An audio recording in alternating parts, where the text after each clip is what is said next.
Want to learn how to service the automatic transmission in your Chevy K1500? Chances are your K1500 is equipped with the GM4L60E automatic transmission. We recently produced a video on how to service the 4L60E.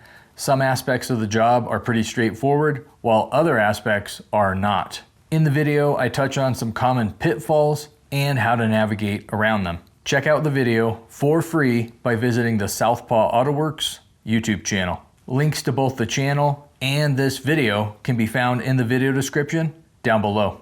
My name's Robert, and I will see you over at Southpaw Autoworks. I work hard each and every day.